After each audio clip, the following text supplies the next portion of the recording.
Hello everyone. आज के इस वीडियो में हम इंडियन पॉलिटी के इम्पॉर्टेंट टॉपिक को डिस्कस करेंगे, जिसमें हम गवर्नमेंट ऑफ इंडिया एक्ट 1858 से लेकर इंडियन इंडिपेंडेंस एक्ट ऑफ 1947 तक डिस्कस करेंगे। तो चलिए वीडियो को स्टार्ट करते हैं। इसमें हम फर्स्ट स्टार्ट करेंगे गवर्नमेंट ऑफ इंडिया एक्ट 1858। इसमें फर्स्ट टॉपिक क्या है हमारा? Government of India act 1858। इस एक्ट को लगाने का सबसे बड़ा रीजंस क्या था? Revolt of 1857। देखो यहाँ पर जब रिवॉल्ट हुआ था 1857 का, तब यहाँ पर ब्रिटिश गवर्नमेंट को साइन हो गया था कि अब मैटर हाथ से ज़्यादा जा रहा है ईस्ट इंडिया कंपनी से। ठीक है, जब ईस्ट इंडिया कंपनी से यहाँ पर कंट्रोल नहीं हुआ तो यहाँ पर ब्रिटिश गवर्नमेंट ने अपनी खुद की पर्सनल आर्मी भेजी इस मतलब वार को सप्रेस करने के लिए।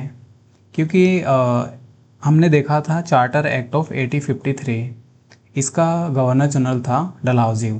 ठीक है, उसने यहाँ पर एक एक्ट लगाया था डॉक्ट्राइन ऑफ लैप्स, जिसके वजह से जितने भी लैंड्स थे प्रिंसली स्टेट के, उसको अपने अंडर कब्जा में कर लिया था और उस पर बोल दिया था कि भाई आपको इतना फीस देना है, इतना रेंट देना है, इसका रेंट देना है ना। ये सब यहाँ पर डलहौजी ने लगाया था डॉक्ट्राइन ऑफ लैप्स में। तो यहाँ पर क्या हुआ कि फिर धीरे धीरे यहाँ पर रिवॉल्ट हो गए 1857 का। ठीक है, रिवॉल्ट ऑफ 1857 को और भी नाम से जाना जाता है। इसको फर्स्ट वार ऑफ इंडिपेंडेंस के नाम से भी जाना जाता है। ठीक है, और सिपोए म्यूटनी के नाम से भी जाना जाता है। ठीक है, तो क्या होता है कि जब यहाँ पर रिवॉल्ट होती है तो ब्रिटिश गवर्नमेंट खुद की अपनी पर्सनल आर्मी भेजती है सप्रेस करने के लिए, वॉर को कंट्रोल करने के लिए। फिर इस एक्ट को लगाया गया जब, तो यहाँ पर जो ईस्ट इंडिया कंपनी थी उसकी पैकअप कर दिया जाता है कि भाई आप यहाँ से आप निकल लो। फिर क्या हुआ कि ब्रिटिश गवर्नमेंट खुद यहाँ पर अब कंट्रोल करने आ गई कि हम अब जो गवर्नमेंट है अब मैं अपने अंडर में ले रहा हूँ, अब मैं इसको देखूँगा। ठीक है, तो इस एक्ट की फीचर्स की बात कर लेते हैं।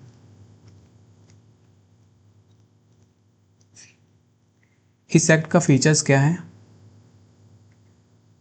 इसका जो फर्स्ट फीचर हमने बात किया था कि अब जो गवर्नेंस है वो अब किसके नाम पे होगा? वो अब होगा ब्रिटिश के नाम पे, ब्रिटिश क्वीन के नाम पे।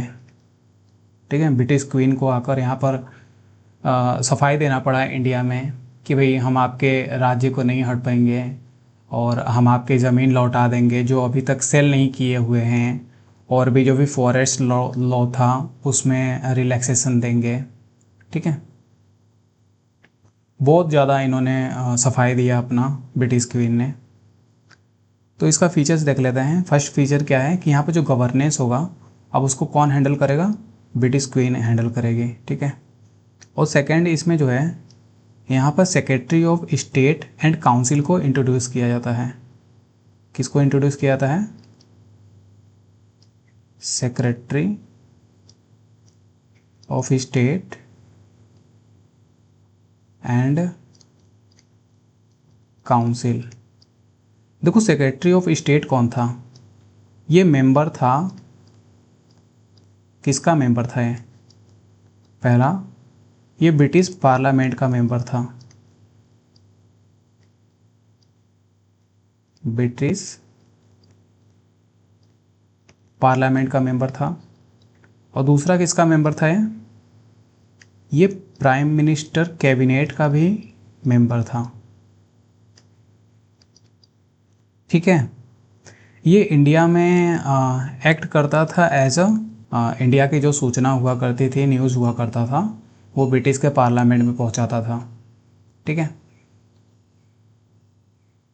Act as a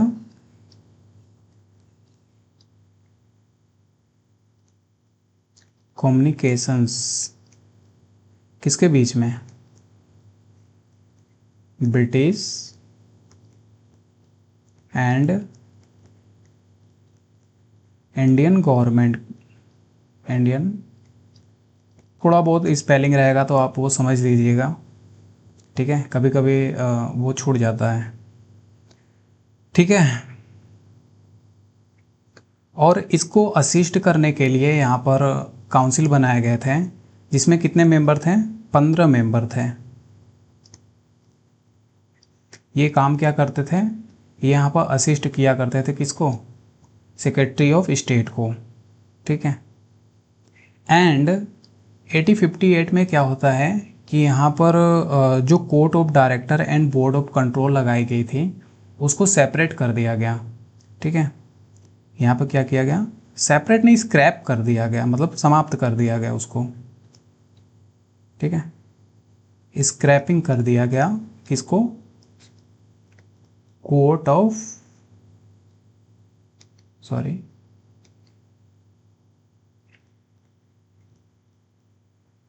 court of director और बोर्ड ऑफ कंट्रोल को। ठीक है। और इसमें क्या इंपॉर्टेंट हुआ था? इसमें जो नेक्स्ट इम्पॉर्टेंट पॉइंट है कि यहाँ पर गवर्नर जनरल को, जो गवर्नर जनरल हुआ करते थे, उसको चेंज करके अब वॉइसरॉय में चेंज कर दिया। ठीक है, वॉइसरॉय। एंड जो फर्स्ट वॉइसरॉय कौन था? फर्स्ट वॉइसरॉय था कैनिंग। Okay guys. और भी इसमें इम्पॉर्टेंट पॉइंट है, ये सब इम्पॉर्टेंट पॉइंट है, ये सब ज़्यादा मतलब कि वन लाइनर में पूछता है यार, इसको अच्छे से आप नोट डाउन कर लीजिएगा। ये इतना इम्पोर्टेंट टॉपिक में बता रहा हूँ, जो कि बहुत लोग को पता ही नहीं होता। ठीक है। इसमें और क्या इम्पोर्टेंट पॉइंट है कि यहाँ पर जो डुअल गवर्नमेंट थी, डुअल गवर्नमेंट हमने देखा था ना, उसको डुअल गवर्नमेंट क्या होता है? मतलब कि जैसे दो लोग उसको कंट्रोल कर रहे हैं एडमिनिस्ट्रेशंस को, इसको यहाँ पर एबॉलिश कर दिया गया। ठीक है, इसको यहाँ पर समाप्त कर दिया गया, एबोलिशंस कर दिया गया। और किसको एबॉलिश किया गया? डॉक्ट्राइन ऑफ लैप्स भी लगाया था हमने। डॉक्ट्राइन ऑफ लैप्स के बारे में आपको भी बताया कि इसमें क्या होता है, कि यहाँ पर कैसे लैंड को कब्जा किया जाता है। इसमें काम क्या करते थे डॉक्ट्राइन ऑफ लैप्स में, कि यहाँ पर जिनके एडॉप्टेड सन हुआ करते थे, या फिर जो मतलब कि मैनेज नहीं कर पा रहे हैं अपने राज्य को, तो उनको डॉक्ट्राइन ऑफ लैप्स का लगाकर कि भाई आपसे नहीं संभल रहा है तो आप हमें दे दो। ठीक है, तो वो हड़प लेता था। और इसमें इम्पॉर्टेंट बात क्या है, इसमें और इम्पॉर्टेंट पॉइंट है कि यहाँ पर इंडियन सिविल सर्विस को इंट्रोड्यूस किया। ठीक है, यहाँ पर इंट्रोड्यूस करता है किसको? गाइस मेरा स्पेलिंग थोड़ा मिस्टेक हो जाता है कभी कभी बीच में, तो आप स्पेलिंग पर मत जाइएगा। इंट्रोड्यूस इसने क्या किया था? Indian civil service, Indian civil service को स्टार्ट किया गया था इसमें 1858 में। और इसमें इम्पोर्टेंट क्या पॉइंट है कि यहाँ पर जो स्टेटस था, किसका स्टेटस? इंडियन प्रिंसली स्टेट का, इंडियन प्रिंसेस का जो स्टेट्स था, एंड चीफ का यहाँ पर जो डॉक्ट्राइन ऑफ लैप्स से कब्जा कर ली जाती थी, उसमें यहाँ पर इनको भी अब अलाउ कर दिया गया था कि भाई आप अपना जो भी एडॉप्टेड सन है उसको आप रख सकते हो, ठीक है, आप अपना बनाए रख सकते हो, इंडिपेंडेंट रह सकते हो, ठीक है, रिटेन इंडिपेंडेंस, ठीक है। तो गाइस ये था गवर्नमेंट ऑफ इंडिया एक्ट 1858, ये बहुत ज़्यादा इम्पोर्टेंट है। सेकेंड जो सेकेंड जो इम्पोर्टेंट हमारा एक्ट है वो है इंडियन काउंसिल एक्ट 1861। देखो असली मज़ा जो है अभी स्टार्ट होती है इंडियन काउंसिल एक्ट 1861 में। इसमें ब्रिटिश वालों ने बहुत ही, ब्रिटिश जब यहाँ पर 1857 का लड़ाई हुआ था, जिसकी वजह से यहाँ पर ब्रिटिश गवर्नमेंट को समझ आ गया था कि इस बार जो झटका लगा हुआ है, अगर आने वाले फ्यूचर में और भी ऐसे झटके लग सकते हैं, ठीक है, ऐसा झटका जो वार हुआ वैसा और भी फ्यूचर में हो सकता है। इसलिए अब यहाँ पर ब्रिटिश गवर्नमेंट ने डिसाइड किया, क्या डिसाइड किया कि अब इंडियंस को भी धीरे धीरे इन्वॉल्व करना होगा गवर्नेंस में, ठीक है। तो यहाँ पर 1857 के बाद क्या होता है कि यहाँ पर ब्रिटिश गवर्नमेंट जो है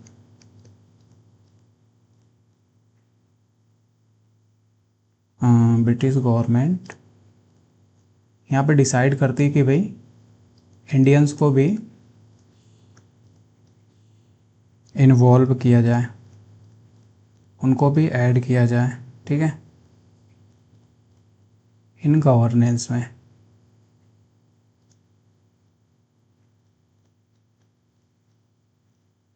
ठीक है, कोलैबोरेशन के थ्रू इनको भी ऐड किया जाए और क्या। इसलिए यहाँ पर ब्रिटिश गवर्नमेंट ने 3 एक्ट्स लागू किया, जो इसलिए यहाँ पर ब्रिटिश गवर्नमेंट ने 3 एक्ट्स को लागू किया, Indian council act of 1861 and दूसरा जो इसमें इम्पोर्टेंट है वो है 1892 और थर्ड जो है 1909। ये थर्ड मतलब तीनों जो एक्ट हैं ये बहुत ज़्यादा इम्पोर्टेंट है। क्यों? क्योंकि यहाँ से अब जो ब्रिटिश गवर्नमेंट है वो इंडियंस को धीरे धीरे इन्वॉल्व कर रही है और धीरे धीरे उनको मतलब कि पावर्स को देती है ना। तो यहाँ से इम्पोर्टेंट बहुत ज़्यादा मतलब कि क्वेश्चंस आते हैं, बहुत ज़्यादा पॉइंट्स निकलते हैं। तो चलिए स्टार्ट करते हैं इंडियन काउंसिल एक्ट ऑफ 1861। अगर हम इसकी फीचर्स की बात करें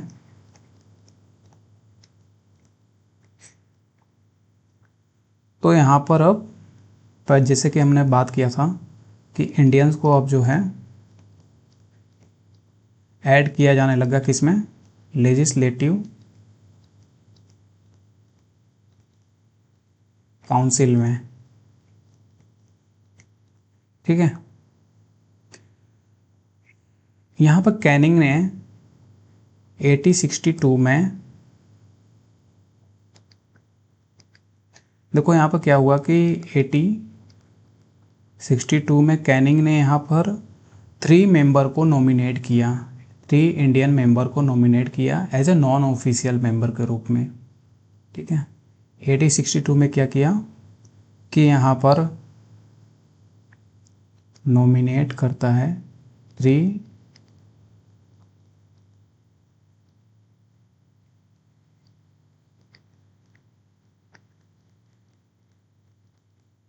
इंडियन को यहाँ पर नॉमिनेटेड करता है, किसमें, लेजिस्लेटिव काउंसिल में।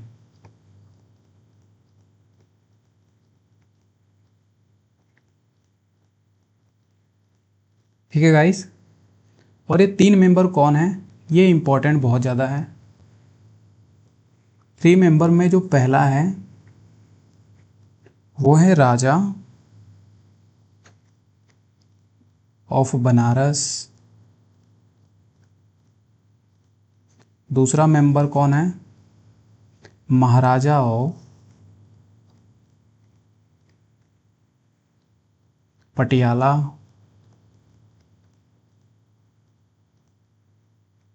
Sorry, Maharaja of Patiala.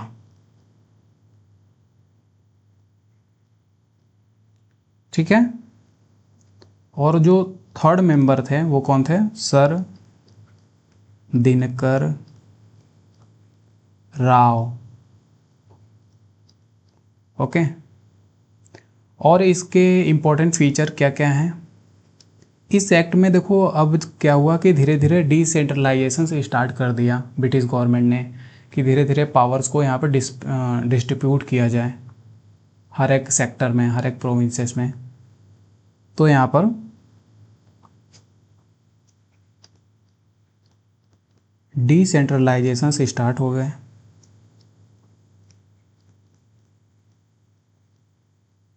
ठीक है। और सेंट्रलाइजेशन कब यहाँ पर लागू किया गया था? 1773 में। ठीक है। और भी न्यू लेजिस्लेटिव काउंसिल इंट्रोड्यूस किया गया नए नए। ठीक है। यहाँ पर एक इम्पॉर्टेंट पॉइंट है कि यहाँ पर पोर्टफोलियो सिस्टम को फर्स्ट टाइम यहाँ पर स्टार्ट किया गया था। पोर्टफोलियो सिस्टम को स्टार्ट किया गया था फर्स्ट टाइम, किसके द्वारा? कैनिंग के द्वारा। और कब किया गया था? 1859 में। पोर्टफोलियो क्या होती है? एक तरीके से डिपार्टमेंट होता है, जैसे मिनिस्ट्री होती है ना, एग्रीकल्चर मिनिस्ट्री हो गया, फाइनेंस मिनिस्ट्री हो गया, है ना, डिपार्टमेंट हो गया, वैसे ही पोर्टफोलियो सिस्टम यहाँ पर है। ठीक है। और यहाँ पर ऑर्डिनेंस पावर दी गई थी किसको? वॉइसरॉय को, कि वो मतलब कि जो भी ऑर्डिनेंस होगा उसको प्रोमुलेट कर सकता है, मतलब उसको लागू कर सकता है, उसके पास पावर है, बिना मतलब कि प्रोविंसेस के बिना लेजिस्लेटिव काउंसिल के अप्रूवल के। ठीक है। जैसे कि यहाँ पर स्टेट सेंटर के पास इंडिया में पावर होती है कि वो स्टेट लेजिस्लेचर के जितने भी बिल्स हैं उसको अप्रूव भी कर सकती है और डिसअप्रूव भी कर सकती है।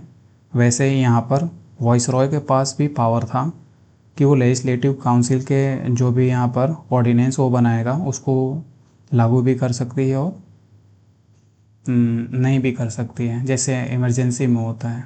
ठीक है। और यहाँ पर इम्पॉर्टेंट पॉइंट है कि यहाँ पर मद्रास एंड बॉम्बे की जो पावर थी उसको रिवाइव किया गया। यहाँ पर मद्रास और बॉम्बे की जो पावर थी वो ले ली गई थी ना, उसको उस मतलब कि बंगाल जो है वो कंट्रोल करता था, बट यहाँ पर रिवाइव कर दिया गया power of Madras and Bombay. और इसमें एक इम्पॉर्टेंट पॉइंट है कि यहाँ पर बजट सिस्टम को इंट्रोड्यूस किया गया।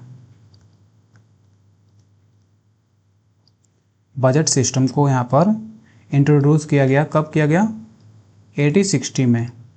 ठीक है। तो गाइस ये था 1857 का इम्पोर्टेंट फीचर्स। नेक्स्ट इम्पोर्टेंट जो यहाँ पर एक्ट है वो है इंडियन काउंसिल एक्ट ऑफ 1892। ठीक है। ये एक्ट क्यों ज़्यादा इम्पोर्टेंट है? इसके वॉइसरॉय कौन थे पहले? वॉइसरॉय कौन था इसका? लैंसडॉन। ठीक है। अगर इंडियन काउंसिल एक्ट ऑफ 1892 के फीचर्स की अगर बात करें तो यहाँ पर नॉन ऑफिशियल मेंबर को इंक्रीज किया गया, बट ऑफिशियल मेंबर को यहाँ पर मेजॉरिटी में रखा गया। ऑफिशियल मेंबर को मेजॉरिटी में रखा गया सेंटर एंड प्रोविंसेस में। कहाँ पर? सेंट्रल एंड प्रोविंसेस में। ठीक है, देखो इसमें नेक्स्ट इम्पॉर्टेंट पॉइंट यह है कि यहाँ पर लेजिस्लेटिव काउंसिल की फंक्शंस को इन्हांस किया गया। ठीक है, लेजिस्लेटिव काउंसिल के फंक्शंस को इन्हांस किया गया कि यहाँ पर अब जो है काउंसिल जो है वो डिस्कस कर सकती है बजट को, एंड यहाँ पर क्वेश्चंस भी पूछ सकती है एडमिनिस्ट्रेशन से रिलेटेड। यहाँ पर डिस्कस कर सकती है बजट, एंड यहाँ पर क्वेश्चंस यहाँ पर पूछ सकती है, आस्क क्वेश्चंस। ठीक है, किससे रिलेटेड? एडमिनिस्ट्रेशन से रिलेटेड।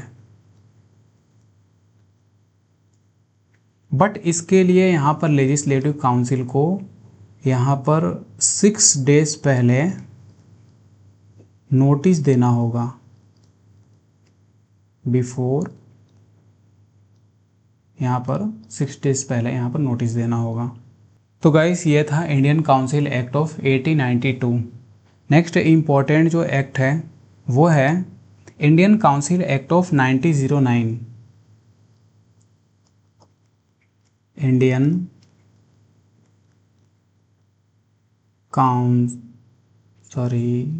क्या हो रहा है यार, काउंसिल एक्ट ऑफ 1909।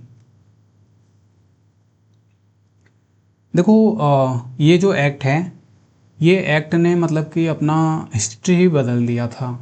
इसमें ऐसा लड़ाया गया, मतलब कि अलग अलग कम्युनिटी के बीच में बहुत ही ज़्यादा मतलब कि डिवाइडेंस की गई मिंटो के द्वारा। ठीक है, तो इस एक्ट्स में वाइसरॉय कौन था? मिंटो था। ठीक है, इसको मॉर्ले मिंटो रिफॉर्म के नाम से भी जाना जाता है। ठीक है, Morley Minto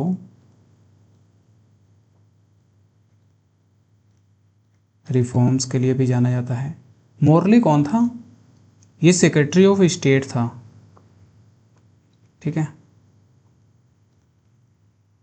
secretary of state. Secretary of state कौन होते हैं इसके बारे में हमने पहले ही डिस्कस कर लिया था स्टार्टिंग में। मिंटो कौन था? ये तो अभी हमने बताया कि ये वाइसरॉय था।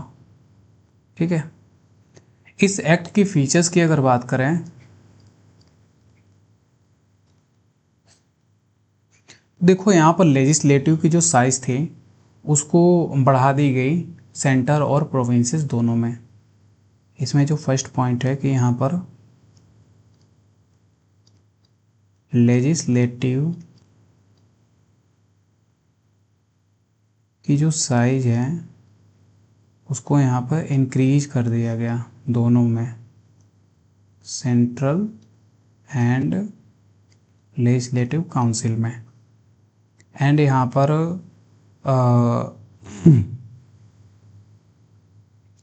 लेजिस्लेटिव काउंसिल की जो फंक्शंस थी उसको भी इन्हांस किया गया।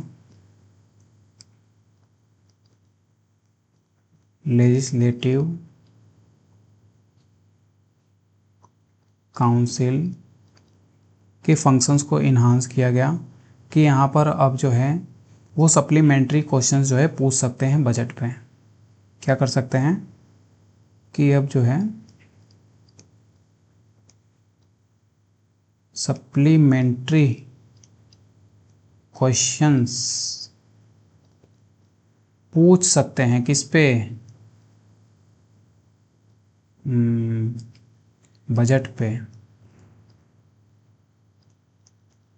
ठीक है गाइस, इसमें एक और इम्पॉर्टेंट पॉइंट है कि एक पर्सन्स थे जिनका नाम था सत्येंद्र प्रसाद सिन्हा। ये पर्सन्स जो है ये फर्स्ट इंडियन है, मतलब फर्स्ट इंडियन थे जिन्होंने यहाँ पर ज्वाइन किया था वाइसरॉय की एग्जीक्यूटिव काउंसिल को, जिन्होंने ज्वाइन किया था वाइसरॉय के एग्जीक्यूटिव काउंसिल को एज अ, और ये सर्व करते थे एज अ लॉ मेंबर के रूप में। ये हमेशा ही ये वाला क्वेश्चन आता रहता है, सीधे ही एसएससी के में मिल जाएगा आपको।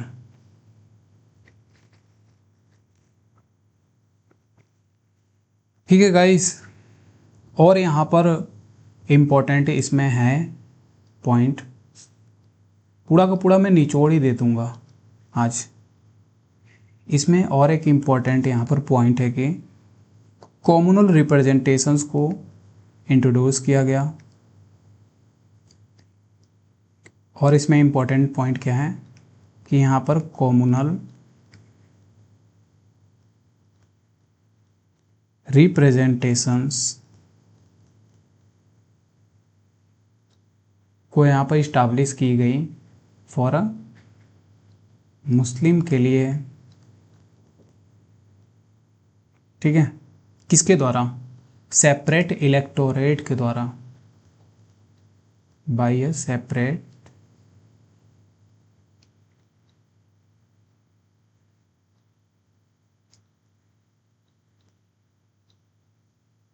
इलेक्टोरेट। ओके, इसलिए यहाँ पर मिंटो को जो है उसको जाना जाता है एज अ, इसलिए यहाँ पर मिंटो को जाना जाता है as a father of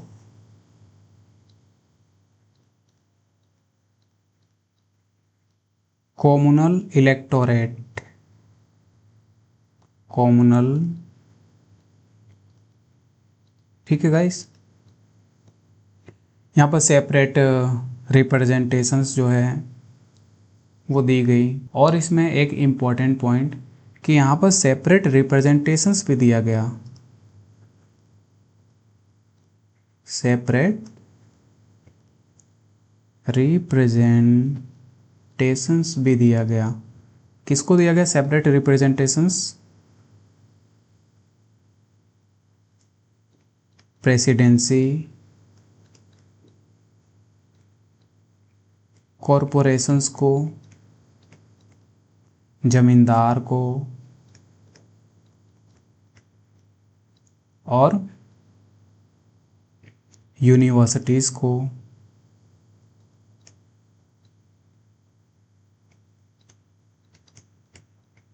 okay guys, तो ये था important topic.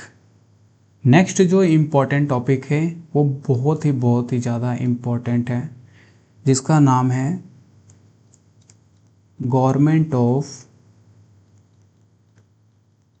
India act of 1990। ये एक्ट क्यों ज़्यादा इम्पोर्टेंट है? क्योंकि ये देखो जो है फर्स्ट माइलस्टोन है जिसको इनेक्ट किया गया, फर्स्ट माइलस्टोन है, ठीक है, इसको यहाँ पर इनेक्ट किया गया। ये क्यों ज़्यादा इम्पोर्टेंट है आइए समझते हैं। इसका वॉइसरॉय कौन था? वाइसरॉय, इसका वॉइसरॉय था जेम्स फोर्ड। ठीक है, इसको जो है जाना जाता है मोंटेगो, सॉरी इसको यहाँ पे लिख दूँ मैं, इसको जाना जाता है मोंटेगो चैम्सफोर्ड रिफॉर्म के नाम से। मोंटेगो कौन था? ये सेक्रेटरी ऑफ स्टेट था। और चैम्सफोर्ड ये तो पता ही है वाइसरॉय था। ठीक है गाइस, देखो इस एक्ट का इम्पोर्टेंट जो फीचर्स है, इसमें यहाँ पर इंट्रोड्यूस किया गया डायरची को, डायरची सिस्टम। डायरेक्सी क्या होती है? एक तरीके से सेंट्रलाइज्ड या फिर यूनिटरी पावर होती है। इंट्रोड्यूस ऑफ डायरेक्सी, ठीक है। डायरेक्सी हमने जैसे कि अभी बताया कि ये सेंट्रलाइज, एक मिनट, हाँ, सेंट्रलाइज एंड यूनिटरी पावर होती है जो कि ये यूज करते हैं सेंटर, ठीक है। और इसमें क्या इंट्रोड्यूस किया गया? बाइकैमरलिज्म को। बाइकैमरलिज्म क्या होता है? बाइकैमरलिज्म ज़्यादा नहीं होता है, इसमें जाना जाता है कि मतलब कि दो इसमें हाउसेस होती हैं, जिसमें अपर हाउस जो होता है इसको जाना जाता है council of state,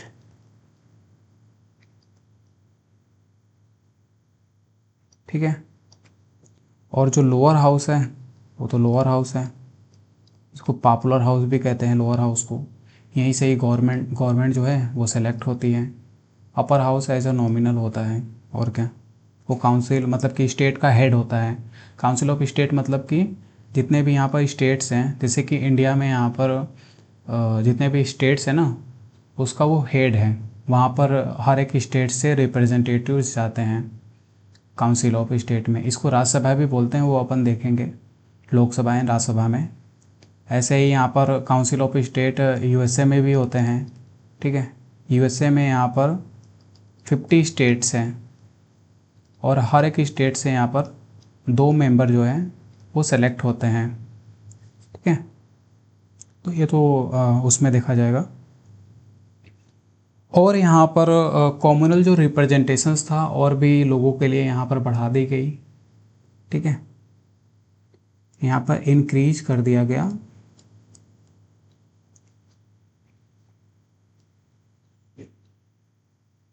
communal representations को।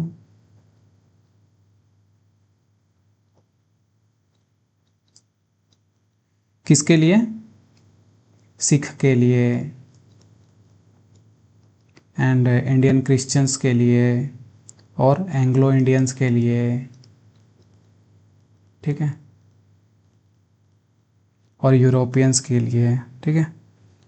इसमें एक और इम्पॉर्टेंट पॉइंट है, वो है कि यहाँ पर हाई कमिश्नर का जो ऑफिस है वो खोला गया लंदन में इंडिया के लिए।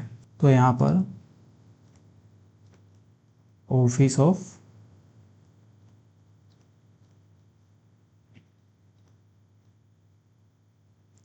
हाई कमिश्नर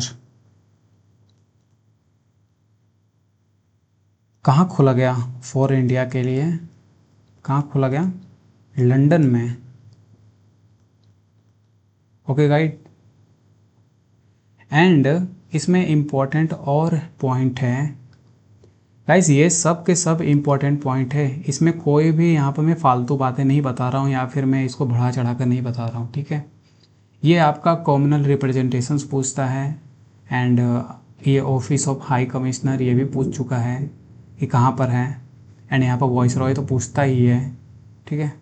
एंड इसमें ये डायरेक्सी वगैरह पूछता है कि भाई डायरेक्सी क्या होती है, बाइकैमरलिज्म किसको कहते हैं, ठीक है।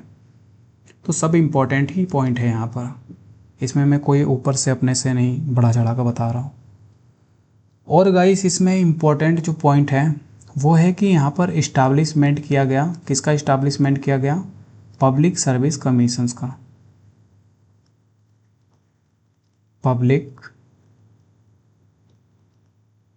सर्विस कमीशंस का कब किया गया? 1926 में, ठीक है। एंड यहाँ पर इम्पोर्टेंट एक पॉइंट और है कि यहाँ पर जो बजट सिस्टम थी उसको जो है सेपरेट कर दिया गया प्रोविंशियल और सेंट्रल का, कि भाई अपना अपना बजट देखो, सेंटर अपना अलग देखेगा एंड प्रोविंसेस प्रोविंशियल जो है अपना अलग देखेंगे। ठीक है। तो गाइज इसमें एक और इम्पॉर्टेंट पॉइंट है, उसको भी ऐड कर लेना यार। एक इम्पॉर्टेंट पॉइंट इसमें ये है कि जब साइमन आया था ना इंडिया सर्च करने के लिए, रिपोर्ट बनाने के लिए, तो उसके लिए यहाँ पर इंक्वायरी बिठाई गई थी। ठीक है। उस कमीशन का मतलब कि वर्किंग के लिए कि कैसा उसका वर्क चल रहा है, उसको यहाँ पर नोट डाउन मत करिए आप। अब मैं ऐसे ही बता दे रहा हूँ कि यहाँ पर जब साइमन आया था अपना रिपोर्ट बनाने के लिए इंडिया में, तो उसके जांच के लिए कि भाई उसका कार्य चल रहा है कि नहीं, डाटा बना रहा है कि नहीं, उसके लिए यहाँ पर इंक्वायरी बैठाई गई थी। ठीक है। तो ये था government of India act 1919। Guys एक और इम्पोर्टेंट है, उसके बाद है इंडिपेंडेंस एक्ट। नेक्स्ट जो important government of India act है 35, government of India act of 1935। ये एक्ट क्यों ज़्यादा इम्पोर्टेंट है? ये जो है सेकेंड माइलस्टोन है।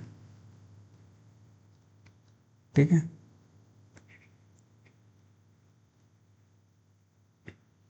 अब देखो यहाँ पर सेकेंड माइलस्टोन क्यों है? तो यहाँ पर सेकेंड माइलस्टोन इसीलिए है क्योंकि यहाँ पर कंप्लीटली तरीके से रिस्पॉन्सिबिलिटी जो है इंडिया का, वो इंडियंस के पीपल पर धीरे धीरे ट्रांसफ़र होने लग गया। ठीक है। इसमें वॉइस रॉय कौन था?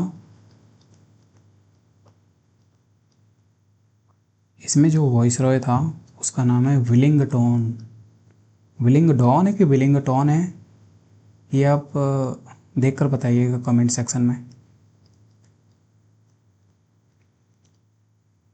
विलिंगडॉन है, मुझे कंफर्म नहीं हो रहा है अभी। ठीक है।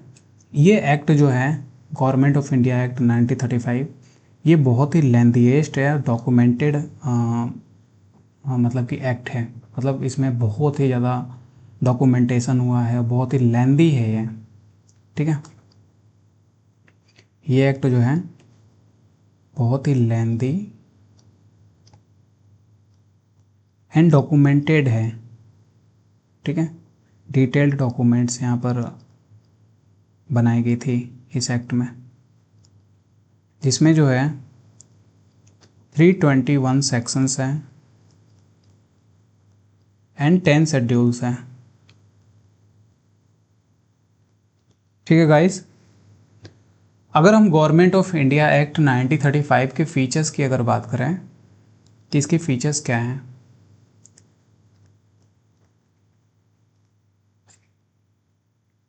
इसका फीचर्स ये है कि यहाँ पर सब्जेक्ट्स को डिविजन्स किया गया। मतलब कि जो सेंटर का सब्जेक्ट्स था और जो प्रोविंशियल का प्रोविंशियल्स का जो सब्जेक्ट था उसको यहाँ पर अलग किया गया, और जो कंकरेंट लिस्ट के सब्जेक्ट थे उसको भी अलग किया गया।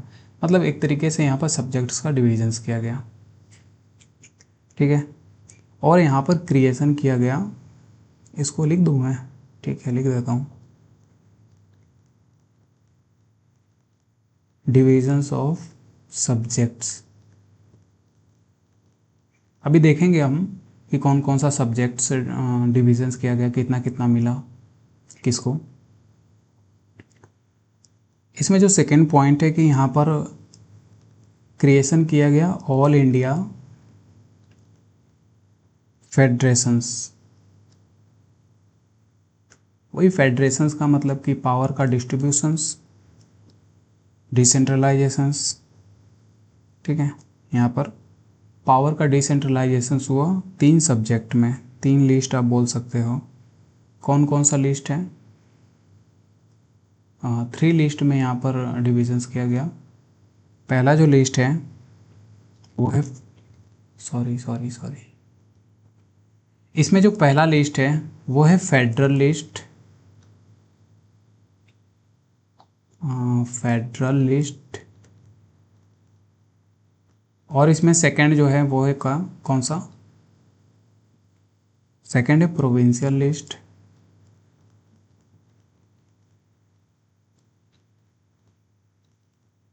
एंड इसमें जो थर्ड इम्पोर्टेंट है वो है कंकरन list.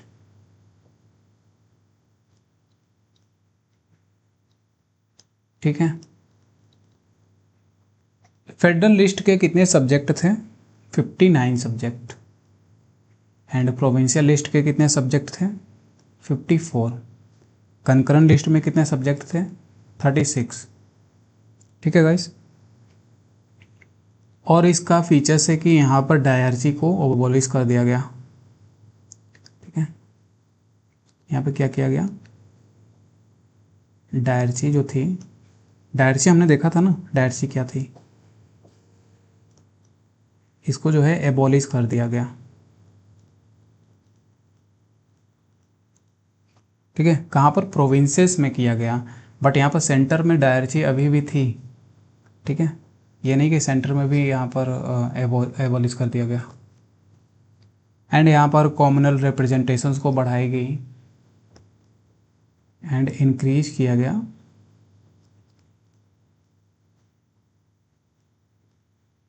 Communal representations.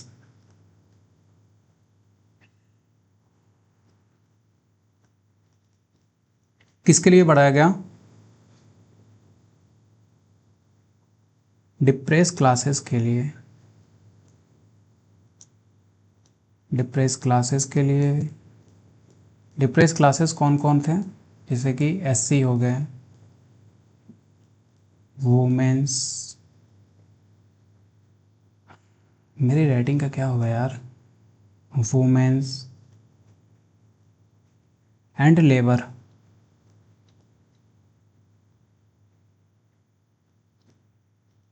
Okay guys. और जो 1935 का इम्पोर्टेंट, जो कि हर बार पूछा जाता है पॉइंट, कि यहाँ पर इस्टाब्लिशमेंट किया गया किसका? आरबीआई का। ठीक है, एंड किसका इस्टाब्लिशमेंट किया गया? यहाँ पर क्रिएशन किया गया पब्लिक सर्विस कमीशंस का।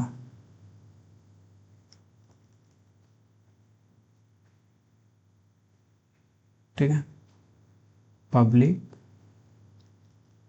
Service commissions. एंड यहाँ पर जॉइंट पब्लिक सर्विस कमीशंस को भी ऐड किया गया। मतलब जॉइंट पब्लिक सर्विस कमीशन क्या होता है? इसमें मतलब कि दो से अधिक जो प्रोविंसेस होती हैं, छोटे छोटे जो प्रोविंसेस होती हैं, वो मिलकर अपना मतलब कि पब्लिक सर्विस कमीशंस बनाती हैं। ठीक है, और इसमें क्या इस्टाब्लिशमेंट किया गया? इसमें फेडरल कोर्ट जो है इस्टाब्लिशमेंट किया गया। फेडरल कोर्ट कब किया गया? 1937 में। ठीक है, ये क्यों बनाया गया था? क्योंकि यहाँ पर जब सेंटर और स्टेट का डिस्प्यूट हो तो उसको सेटल करने के लिए। क्यों बनाया गया था इसको? सेटल करने के लिए। क्या? सेंटर, इंटर स्टेट बोल सकते हो, इंटर स्टेट के डिस्प्यूट को। ठीक है गाइस, तो ये था गवर्नमेंट ऑफ इंडिया एक्ट 1935। ये बहुत ही इंपॉर्टेंट पॉइंट्स हैं। ये वॉइस रॉय हो गया एंड लेंदी एंड डॉक्यूमेंटेड, ये सेक्शंस वगैरह पूछता है। और इसके फीचर्स वगैरह देख लेना आप लोग। नेक्स्ट जो इम्पोर्टेंट यहाँ पर एक्ट्स हैं वो है, गाइस मेरे साइड मौसम बहुत ज़्यादा ख़राब होने हो गई है, बारिश हो रही है अभी बाहर। नेक्स्ट इम्पोर्टेंट जो यहाँ पर एक्ट है, इंडियन इंडिपेंडेंस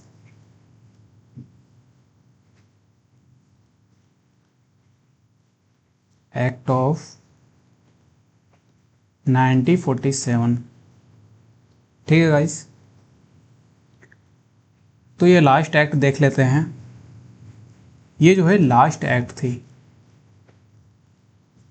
इसके बाद यहाँ पर इंडिपेंडेंस हो जाता है।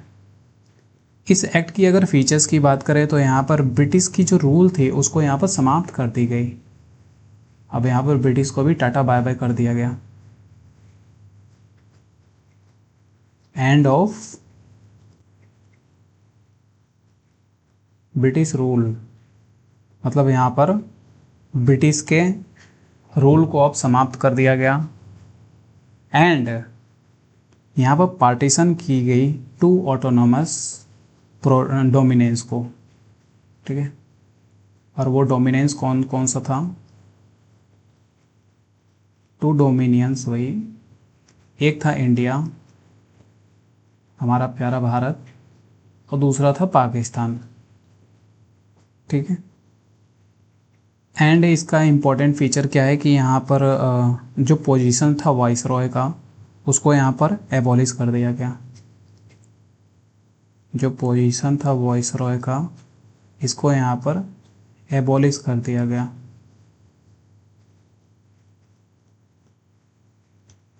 एंड यहाँ पर इंट्रोड्यूस किया गया गवर्नर जनरल, ठीक है। एंड यहाँ पर इंट्रोड्यूस किया गया गवर्नर जनरल, ठीक है। अब यहाँ पर गवर्नर जनरल क्यों आ गए? क्योंकि भैया वॉइस रॉय जाएंगे तो कोई तो आएगा ना। गवर्नर जनरल का पोस्ट वापस आ गया। किसके लिए? मतलब जो डोमिनियन थी उसके लिए, और क्या, इंडिया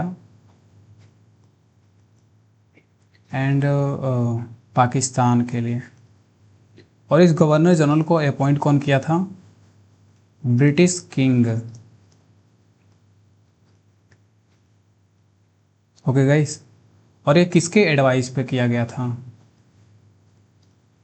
एडवाइस ऑन, मतलब कि जो दोनों प्रोविंसेस थी उनके कैबिनेट के एडवाइस पे यहाँ पर इनको अपॉइंट किया गया था, ठीक है।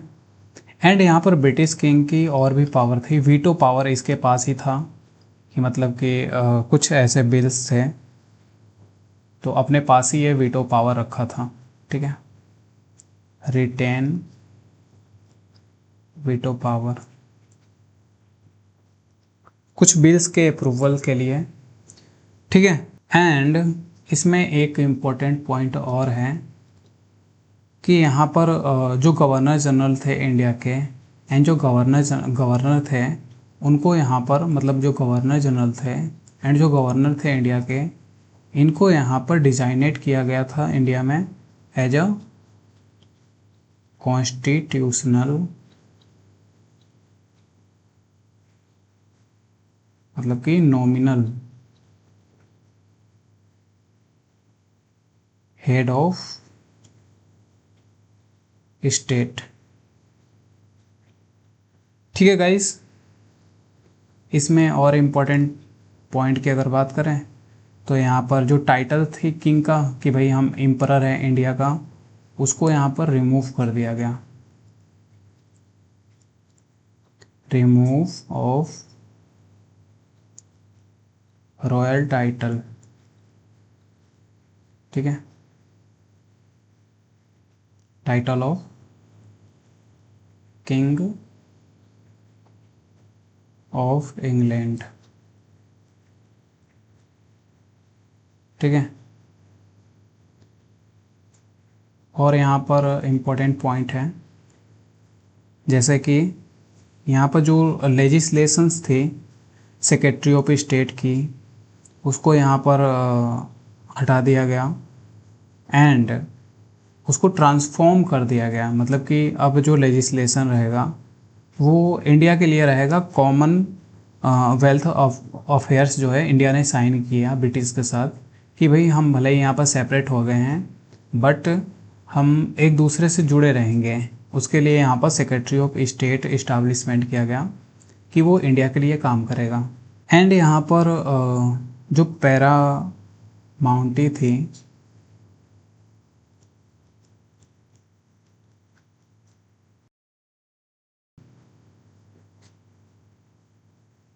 ओवर इंडियन प्रिंसली स्टेट पे वो हटा ली गई। मतलब कि जो मतलब कि इन्होंने अपने अंडर में कर रखा था ना प्रिंसली स्टेट को, जितने भी उनके फंक्शंस हुआ करते थे फॉरेन के एंड मिलिट्री वगैरह, वो सब ब्रिटिशर ही कंट्रोल किया करते थे प्रिंसली स्टेट के। उसके लिए इनको मतलब कि पैसे पे करना पड़ता था प्रिंसली स्टेट को, ठीक है। तो अब ये इंडिपेंडेंस है, ये अब किसी भी स्टेट को ज्वाइन कर सकते हैं, इंडिया चाहे पाकिस्तान, दोनों को ही ज्वाइन कर सकते हैं, या फिर ये काम क्या कर सकते हैं, आइदर ये तो ज्वाइन कर सकते हैं किसको, इंडिया चाहे पाकिस्तान को, या फिर इंडिपेंडेंस रह सकते हैं। ठीक है गाइस, रिमेन इंडिपेंडेंस। तो गाइस ये था इम्पोर्टेंट टॉपिक जिसमें हमने कवर किया गवर्नमेंट ऑफ इंडिया एक्ट 1858 से लेकर इंडियन इंडिपेंडेंस एक्ट ऑफ 1947। तो गाइस आई होप कि ये वीडियो आपको बहुत अच्छी लगी होगी। एंड गाइस वन इम्पॉर्टेंट बात कि अभी चैनल मेरा न्यू है एंड मुझे सपोर्ट की बहुत ज़्यादा ज़रूरी है। ठीक है, अगर वीडियो आपको अच्छी लगी तो चैनल को सब्सक्राइब एंड वीडियो को लाइक और शेयर दबा के करो। ठीक है, थैंक यू।